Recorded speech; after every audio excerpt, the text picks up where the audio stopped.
কেমন আছো তোমরা সবাই? আশা করছি সবাই খুব ভালো আছো, সুস্থ আছো। আমরাও খুব ভালো আছি। আমার চ্যানেল বিউটিস বিউটিফুল লাইফের নতুন একটা ভিডিওতে তোমাদের সকলকে অনেক স্বাগত জানাই। আজকে সানডে এখন 6:20 ভিডিওটা এখন শুরু করছি। তার কারণ সারাদিন সেরকম বিশেষ কিছু করিনি, মেয়ে ছিল না বাড়িতে, সারাদিন একাই কাটিয়েছি। তো এখন ভিডিওটা শুরু করার কারণ হচ্ছে একটা বিয়েবাড়ি আছে। বিয়েবাড়ি বলতে ওই আবার সেই হাজব্যান্ডের বন্ধুর একটা ভাইয়ের আর কি রিসেপশান আছে, সেখানেই যাব। শরীরটা একটু ডাউন ডাউন চলছে, তার কারণ ওই যে মান্থলি সাইকেল, তো সেই কারণে। তো যাই হোক, বিয়েবাড়ি যাব বলে কী কী সাজুগুজু করব না করব বা ওখানে গিয়ে কী করব সবটা তোমাদের সঙ্গে ভিডিওতে শেয়ার করব। তোমরা ভিডিওতে শুরু থেকে শেষ পর্যন্ত দেখো।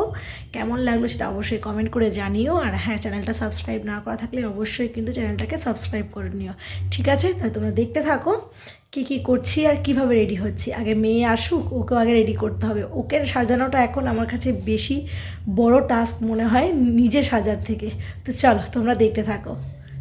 ঘণ্টাখানেকের মধ্যে হয়তো মেয়ে চলেও আসবে। তার আগে এই ফুলগুলো দেখো, তোমাদেরকে দেখিয়েছিলাম না অ্যানিভার্সারিতে হাজব্যান্ড এবার আমাকে প্রচুর ফুল দিয়েছে।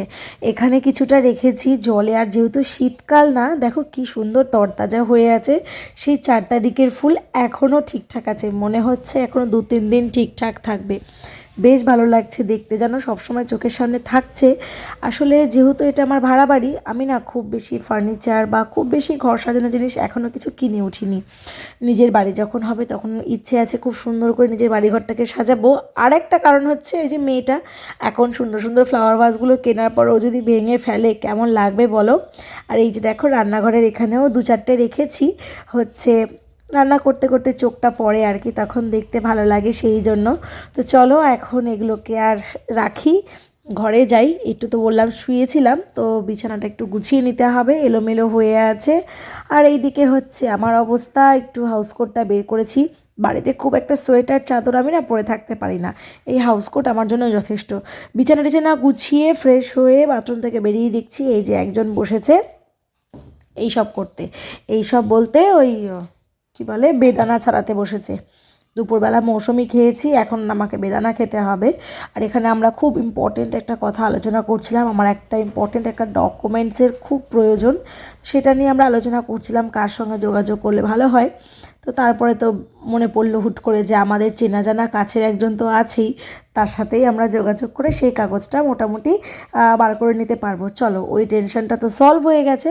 এখন বেদানাটা খাই, খেয়ে তারপরে জামা কাপড়গুলো সব বের করে রাখবো। আর এদিকেও মানে ওইটা নিয়ে আমরা হাসাহাসি করছিলাম যে এত টেনশন করছিলাম আমরা, অথচ আমাদের চেনা জানা লোকের মধ্যেই আছে আর কাজটা হয়েও যাবে, এই হচ্ছে ব্যাপার। তারপরে এসে বসেছি এই ঘরে। আজকে আর চা খাবো না, ফল টল খেলাম তো, এখন আর কিচ্ছু খাবো না।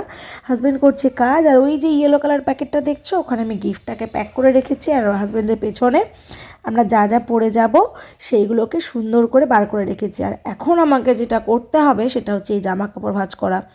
এই কাঁচা জামা কাপড় ভাঁজ করে জায়গায় রাখতে আমার যে কী বিরক্ত লাগে, মানে কি বলবো, বলে বোঝাতে পারবো না। আচ্ছা তোমাদেরও কি এমন হয়? আমার সত্যি বলছি, জামা কাপড় ফোল্ড করাটাতে দেখলে না গায়ে মনে হয় জ্বর চলে আসে। এদিকে দেখো আরেকজন বাড়ি এসে টুকি টুকি খেলা শুরু করেছে। সে ক্যামেরার সামনে আসবে না, সেই কারণে কিছু কারণে আমাদের উপরে বাড়ি এসেই রাগ করেছে, সেই জন্য। তো চলো এখন ওকে আগে রেডি করাবো, তারপর নিজে রেডি হব। ওকে রেডি বলতে কি, জামা কাপড় সব কিছু এই দেখো নিজেই পরে নিয়েছে, ক্রিম মেখে নিয়েছে, হাতে চুড়ি পরে নিয়েছে, টিপ পরে নিয়েছে, শুধু ওর চুলটা বেঁধে দিতে হবে। আর একটু আবদার হয়েছে ওকে একটু লিপস্টিক পরাতে হবে। আর এই যে আমি এই শাড়িটা বার করেছি, এই শাড়িটা মা পয়লা বৈশাখে গত বছর আর কি দিয়েছিল, একদিনই পরা হয়েছে। আর কেন জানি না আমার ফোনে না এই ঠিকঠাক কালারগুলো যে কেন আসছে না সেটাই বুঝতে পারছি না। এই যে এখন যে কালারটা দেখছো একদম এক্স্যাক্টলি এই কালারটাই আমার শাড়ির। তো চলো রেডি হয়ে নিয়ে, আর হাজব্যান্ড পরবে এই পাঞ্জাবিটা, এটা পুজোতে ওকে গিফট করেছিলাম, এটাও হ্যান্ড প্রিন্টেড। একটা তো লাল কালার তোমরা হয়তো পুজোর ভিডিওতে দেখেছো, আর এইটা একদম নতুন, পরেনি, তো ভাবলাম আজকে পরেই নাও, তো সেই জন্য আর কি হাজব্যান্ড পরবে। তো প্রথমে যেটা করব, পুরো শাড়িটা পরে নিয়েছি, গয়না পরে নিয়েছি, গয়না বলতে দুটো মালা পরেছি শুধু। এইবার শুধু মেকআপটা করলেই হয়ে যাবে, যেটা করতে আমার ম্যাক্সিমাম 10 মিনিট লাগবে।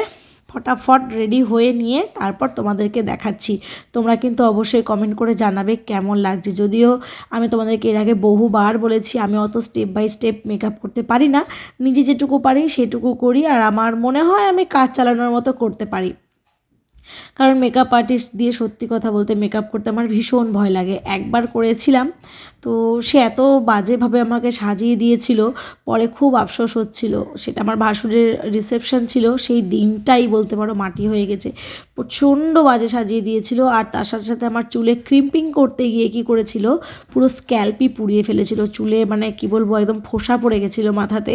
তো তারপর থেকে আমি আর মানে অনেকবারই ভাবি যাব মেকআপ আর্টিস্টের কাছ থেকে একটু মানে পার্টি মেকআপ করব। জানি সবাই সমান হয় না, তবু ওই ভয়টা ভেতরে আছে, যদি বিদঘুটে কিছু একটা লাগে দেখতে, যদি না মানায় আমাকে।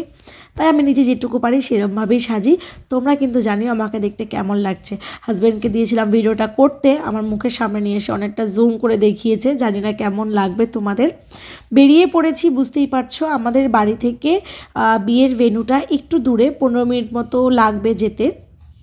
চলেও এসেছি। ভীষণ সুন্দর ডেকোরেশন করেছে, আর যেখানে করেছে না, একটা বড় খোলা মাঠ, তো সাজানোর জায়গাটাও পেয়েছে খুব সুন্দর করে।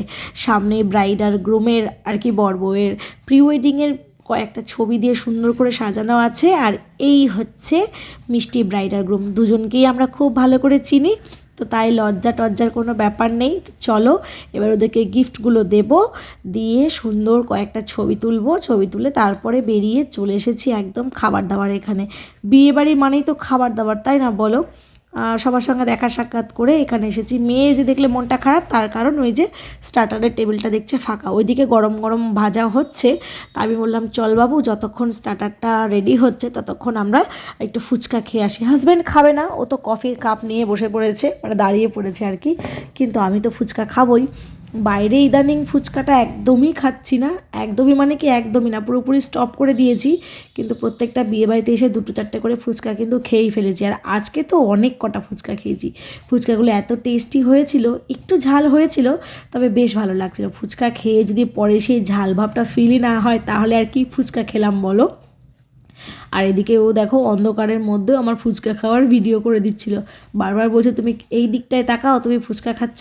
যত ভাবছি তাকাবো না, তত আরও বেশি করে ক্যামেরা করছে। তো ভাবলাম ভালো করে একটু পোজ দিয়েই নিই, যখন ভিডিও করেই দিচ্ছে। সচরাচর স্যারের তো আর এত মুড হয় না সব জায়গায় আমার ভিডিও করে দেওয়ার। তো যাই হোক, তারপরে এখানে মেয়ে নিয়ে নিচ্ছে স্টার্টার, আমি আর নিইনি।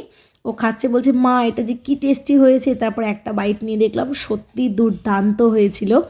এখানে এসেছি খাবার দাবার, এখানে প্রচুর লোক নিমন্ত্রিত ছিল, প্রচুর লোক। তো একটা ব্যাচে প্রায় 120 জন করে বসছে খেতে, ঠিক আছে। এক্সট্রা 4-5টা করে চেয়ার এদিক ওদিক, যারা ধরো ফ্যামিলিতে 5-6 জন বা বন্ধুবান্ধব 4-5 জন, তারা সবাই বসছেও। তারপরেও আমরা মোটামুটি 2-3টে ব্যাচ পরে বসতে পেরেছি। এখন বাজে রাত্রি ওই 12টা। আর উল্টো দিকে যে দিদিটাকে দেখছো আর বাচ্চাটাকে দেখছো, তাদের সঙ্গে না এই বিয়েবাড়িতে এসেই পরিচয় হয়েছে। দিদিটা এত ভালো, কথাবার্তা এত সুন্দর, মনেই হচ্ছে না যে আজকে ফার্স্ট টাইম না দিদিটার সাথে কথা হয়েছে। ভীষণ ভালো ছিল, ভীষণ ভালো লেগেছে কথা বলে। তো বলেছি যে আবার শুভঙ্কর দাঁড়াতে, মানে যাদের অনুষ্ঠান তাদের বাড়িতে গেলে অবশ্যই দেখা করব। খাওয়া দাওয়া করতে বেরিয়ে এসেছি, আর দেখো স্কুটির সিটের ওপরে কী অবস্থা, পুরো কুয়াশা পড়ে ভিজে গেছে। আর তেমনি লাগছে ঠান্ডা, এখন তো নিচটা ফাঁকা হয়ে গেছে পুরোপুরি, আর তেমন লাগছে ঠান্ডা। তো কী করবো, চলো ঝটপট এবার সোয়েটার পরি। সোয়েটার না পরে কোনোভাবেই যাওয়া যাবে না। আমি গাড়ির ডিকিতে আমাদের 3জনেরই সোয়েটার টুপি ফুপি সব নিয়ে এসেছিলাম, সেইগুলো পরে বাজে এখন রাত্রি প্রায় 1:45। চলে এসেছি বাড়ির অনেকটাই কাছে। তো চলো এবার বাড়ি যাই, আর এই ভিডিওটাকে এখানে এন্ড করছি। তোমরা সবাই খুব ভালো থেকো, সুস্থ থেকো। ভিডিওটা কেমন লাগলো সেটা কিন্তু অবশ্যই কমেন্ট বক্সে জানিও। ভালো লাগলে একটা লাইক করে দিও। দেখা হবে খুব তাড়াতাড়ি নতুন একটা ভিডিওর সাথে।